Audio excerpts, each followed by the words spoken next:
अस्सलाम वालेकुम प्यारे बच्चों। कैसे हैं आप सब? उम्मीद है सब ठीक होंगे। प्यारे बच्चों, आज का हमारा सबक है इख्तलाफात ख़त्म करना, वर्किंग आउट डिसएग्रीमेंट्स।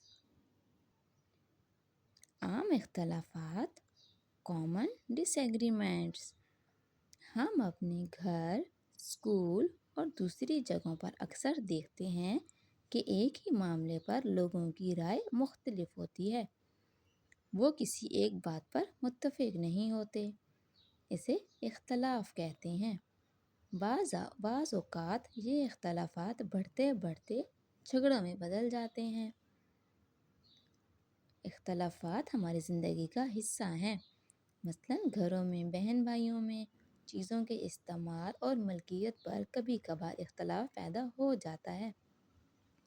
इसी तरह क्लासरूम में आपके दरमियान बैठने की जगहों पर भी इख्तलाफ पाया जाता है। अक्सर आपने देखा होगा कि अगर एक बच्चा एक चेयर पे बैठा है और अगर वो रोज़ उस चेयर पे बैठता है तो कभी ना कभी तो उस बच्चे को कहा जाता है कि आप पीछे बैठो या अपनी चेयर को तब्दील करो, जगह बदली करो। लेकिन वो बच्चा नहीं मानता और वो ज़िद करता है, और जब ज़िद होती है फिर लड़ाई हो जाती है। इसे इख्तलाफ कहते हैं।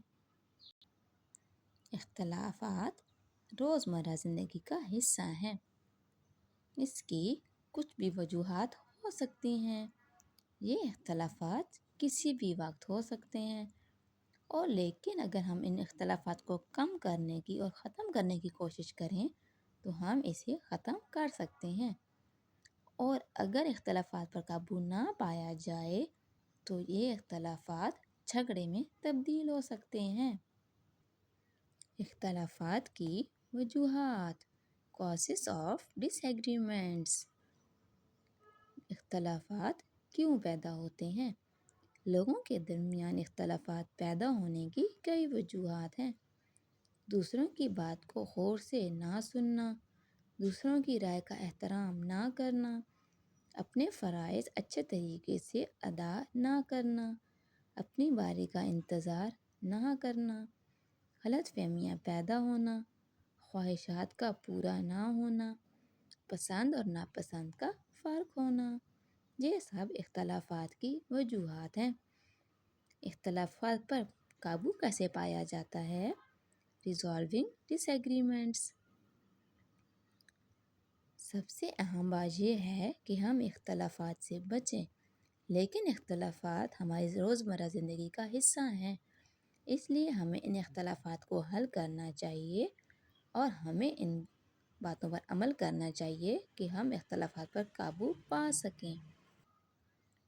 ये कुछ अहम बातें हैं। हम इख्तलाफात पर काबू पा सकेंगे और हमारे दोस्त अच्छे से बन जाएंगे, और हमारे इख्तलाफात और लड़ाइयाँ भी कम हो जाएंगी, या हो सकता है कि बिल्कुल ख़त्म हो जाएं। इख्तलाफात को हमेशा अच्छे तरीके से ख़त्म करना है। दूसरों का एहतराम करना चाहिए, दूसरों की बात को गौर से सुनना चाहिए, पुरसकून रहना चाहिए, अपनी बारी पर बात करनी चाहिए, अपने गुस्से पर काबू पाना चाहिए। अगर कहीं आपकी गलती हो तो आपको अपनी गलती माननी चाहिए, बात आहिस्ता करनी चाहिए, और अगर आपको अपनी गलती हो गई है तो अपनी गलती को माने और अपनी गलती पर माफ़ी भी मांग लेनी चाहिए। और अगर आपको लगे कि दूसरे की गलती है और अगर उसने आपसे माफ़ी मांग ली है तो आपको भी चाहिए कि हम उन्हें माफ़ कर दें। तो ये कुछ अच्छी बातें हैं। जब हम इन बातों पर अमल करेंगे, इख्तलाफात पर काबू पा लेंगे, और जब हम इख्तलाफात पर काबू पा लेंगे तो हमारे दरमियान झगड़े नहीं होंगे। बातचीत के ज़रिए इख्तलाफात को हल करना, रिज़ॉल्विंग कॉन्फ्लिक्ट्स थ्रू डिस्कशन।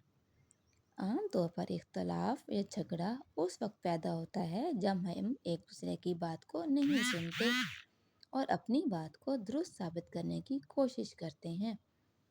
اگر ہم اس صورت میں ایک دوسرے کی بات کو توجہ سے سنیں، اس پر غور کریں، تو اختلافات کو ختم کیا جا سکتا ہے۔